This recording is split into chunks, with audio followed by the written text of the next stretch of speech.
Hello! Welcome to Phase 4! I'm just going to go over my Weakauras really quick. And what I've changed. I have pruned down a lot of the abilities in the war buttons. And I have added sudden death. I've changed the rage bar to 60 instead of 80 because of the CBR change. And I've added the Bloodthirst enrage effect from the rune Fresh Meat. Now for warrior rotation, it is pretty simple, actually. It's just a button mash. It's just hit Bloodthirst on cooldown, hit Whirlwind on cooldown, hit Raging Blows on cooldown, and hit your Slam when your Bloodthirst procs. Now, the most important thing this phase is to stay enraged. Now, the reason why you want to stay enraged is because while you're enraged, your Whirlwind hits with both hands, and on top of that, your Raging Blow cooldown is reduced by 1 second for every ability that you use while you're enraged. So that includes Heroic Strike, that includes your Bloodthirst, that includes your Whirlwind. You'll never be using Hamstring just because warriors are just global locked. We have so many spells as is, and you don't want to be on a global from a Hamstring if your Blood Surge procs. That's a lot of lost damage because now everything hits both with your main hand and your offhand. So I'm just going to touch the target dummy just to show you how it looks. So I'm going to pop all our cooldowns here. Get up a Rampage, a Death Wish.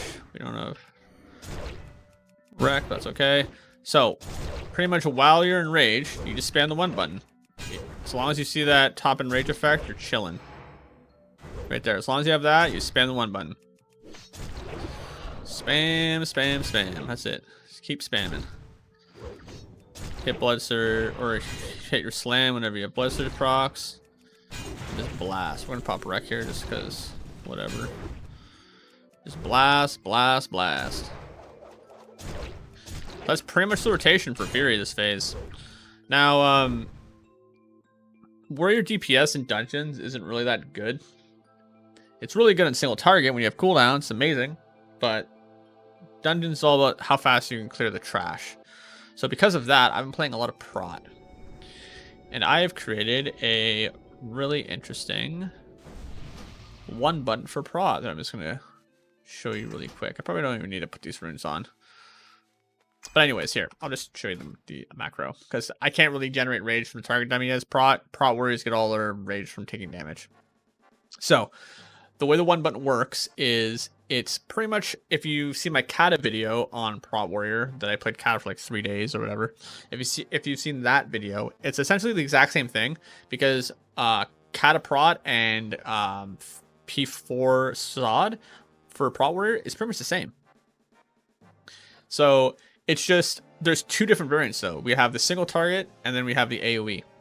So the single target is just Heroic Strike and Slam, and then it will change action bar to cast Sunder on a cast sequence, and then it will change to action bar 3, and then it will do Thunderclap.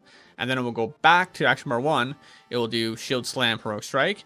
And then now, because of the cast sequence, it will do Revenge instead of Sunder Armor. Now, the reason why I have Revenge in here is because I run, in my talents, I run the Revenge Stun. And on top of that, the rune for your bracers is called, I can't remember what it's called, Swordboard. So if you use Devastate or Revenge, it has a 30% chance of refreshing the cooldown of your Shield Slam and making it free. Now that is really, really good because Shield Slam right now actually hits like a truck. And later it's going to be hitting even harder. Like once warriors start getting a lot of shield block value, it's going to be hitting super hard. So there's a hidden effect with Shield Slam.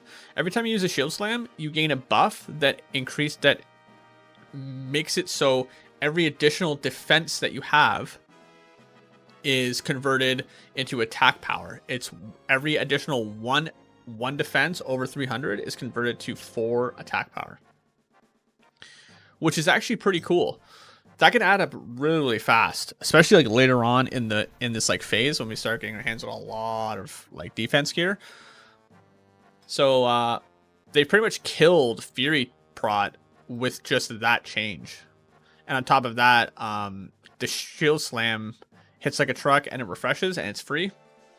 So I'm thinking Deep Prot's going to be the play for tanking for Warrior. Warrior tanking in raid, though, I don't think it's going to be very good. Unless I'm wrong with world buffs, but rogues are just doing so much better. Same with feral, same with shaman. So I can't see warriors being any good in raid. But for dungeons, they're great. We have shockwave. We have thunderclap hits 10 targets now, so it's really, really good.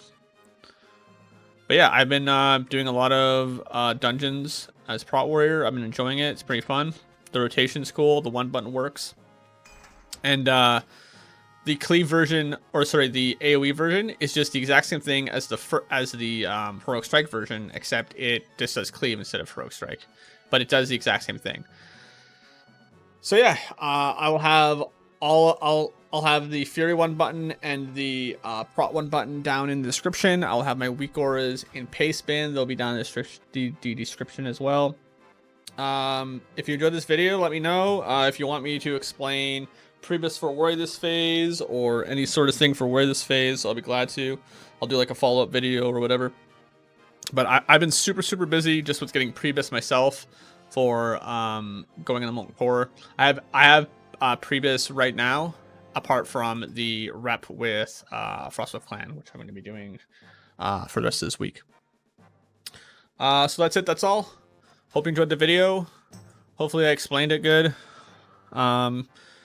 Hit me up with some questions. Message me in the game if you like my content or you have any questions. I'm playing WoW, dude. So just message me either in game or leave a comment on YouTube, and I'll be happy to answer. That's it. That's all. Bye bye. Goblin for life.